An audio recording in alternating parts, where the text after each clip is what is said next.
विचारवान सौभाग्यशाली गुरुमुख सज्जन मंडली इसी प्रकार अपने मन की समस्त चित्तवृत्तियों को एकाग्र करते हुए सन्मुख विराजमान श्री श्री 108 श्री परमहंस महान विभूतियों के एवं श्री हजूर सतगुरु दाता दीनदयाल जी महाराज जी के सुंदर पावन दिव्य दर्शन दीदार करते हुए अपनी मुखवाणी को पावन करने के लिए बड़े प्रेम सहित मिलकर के बोलो जयकारा, बोल मेरे श्री गुरु महाराज।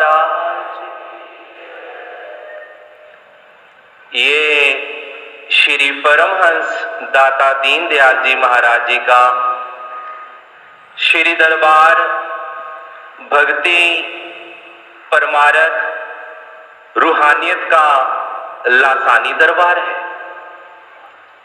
महापुरुषों ने अपने अपने वाणियों में ग्रंथों में सद्विचार प्रकट किए हैं कि गुरु और शिष्य का आत्मिक संबंध इस प्रकार का प्रसंग है कि हर मनुष्य की समझ में आना कठिन है। कई मनुष्य थोड़े दिन में ही सतगुरु की संगत में रहकर उनकी भक्ति का लाभ प्राप्त कर लेते हैं और कई उनके दरबार में रहते हुए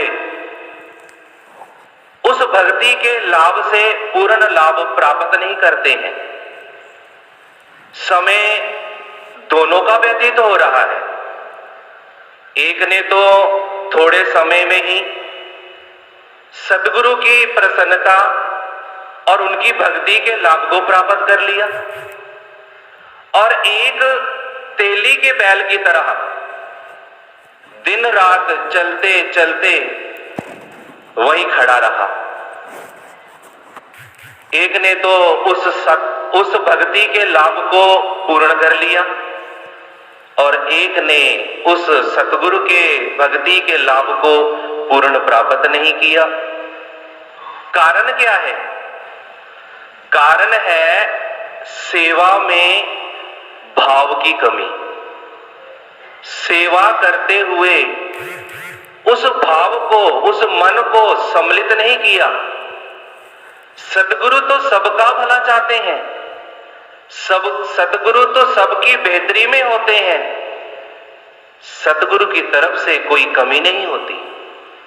इसलिए परम संत श्री कबीर साहब जी अपनी वाणी में कथन करते हैं, कबीर गुरु सबको चाहे, कबीर गुरु सबको चाहे, गुरु को चाहे ना कोई, जब लग आस शरीर की तब लग दास ना होए। सेवा वही रहती है। सेवा कई गुरुमुख जन भी करते हैं, लेकिन सेवा के भाव को समझना बहुत जरूरी है, क्योंकि सेवा करते हुए अगर मन सम्मिलित नहीं हुआ, मन का प्रेम सम्मिलित नहीं हुआ उसके अंदर, तो वो अपने भक्ति मार्ग में उन्नति नहीं कर सकता। क्योंकि जीवन पर्यंत अगर शिष्य सेवा करता है और ऊपर ऊपर से भुगतान करता है, उसमें मन सम्मिलित नहीं करता है, तो वो सद्गुरु की पूर्ण प्राप्ति नहीं कर सकता। सेवा ही एक सार वस्तु है। सेवा एक ऐसा साधन है जो सद्गुरु की प्रसन्नता को सरल से ही प्राप्त कर लेता है। बस यही है कि सेवा के भाव को समझना, सेवा के प्रेम को समझना और सेवा करते हुए अपने मन को सम्मिलित करना है कि सेवक सेवा भाव बिन, सेवक सेवा भाव बिन भव न करे उर्गार, भजो राम पद पंकज अस सिद्धांत विचार। श्री रामायण में पावन वचन आते हैं। काकभूषुंडी जी गरुड़ जी को कथन कर रहे हैं कि गरुड़ जी की सेवा करते हुए अगर प्रेम का भाव उसमें सम्मिलित नहीं है तो उसका इस भव सागर से पार होना असंभव है। इसलिए श्री सतगुरुदेव महाराज जी हमें बार बार अपने पावन वचनों में फरमाते हैं कि सिमरन करो। 2 घंटे सिमरन करना हर गुरुमुख के लिए लाजमी है, क्योंकि सेवा अगर सिर्फ सेवा ही करते हैं तो कभी कभी ऐसा भी हो जाता है कि सेवा करते हुए ये दिल के अंदर ख्याल आ जाता है कि ये सेवा मेरे बिना नहीं हो सकती।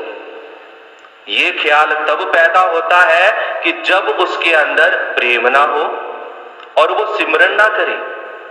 क्योंकि कई बार गुरुमुखों से ये सुनने में आता है कि सिमरन में मन नहीं लगता है। अब संसारी जीव देखो अपने दुनिया का काम करता है तो जो बैठे होते तो ख्याल कहां होता है उसका, उस संसारी काम में, अपने व्यापार में, अपने धंधे में।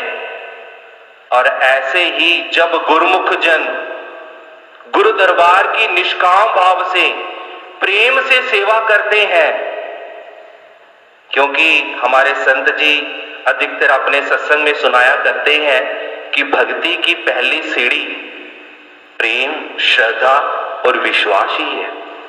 और जब गुरुमुख जन गुरु दरबार की जहां भी रहते हैं इस तन से सेवा करता है, तो जब वो सिमरन करता है तो ध्यान किसका आता है? अपने सतगुरु का। इसलिए सेवा के रंग में रंगते हुए इस मन को शुद्ध करना है। इसलिए महापुरुष हमें बार बार चेताते हैं कि सिमरन और सेवा प्रेम के साथ की जाती है तो गुरुमुख जन अपने मंजिले मकसूद को हासिल कर लेता है। इसलिए गुरुमुखो, हमारे श्री सतगुरुदेव दाता दीनदयाल जी महाराज जी ने हमारे कल्याण के लिए वो 5 अनमोल रत्न दिए हैं कि सुबह शाम श्री आरती, पूजा, सत्संग, सेवा, सुमिरन, दर्शन, ध्यान, और जो इतनी बड़ी बख्शीश की है जो दुनिया में कोई और नहीं दे सकता, वह है सिमरन करने की।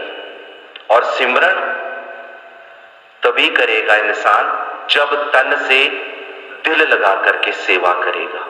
तो ये सेवा और सिमरन करते हुए हमने अपने सतगुरु की प्रसन्नता को हासिल करना है और अपना ये लोक और परलोक संवारना है और अपनी जीवात्मा का कल्याण करना है।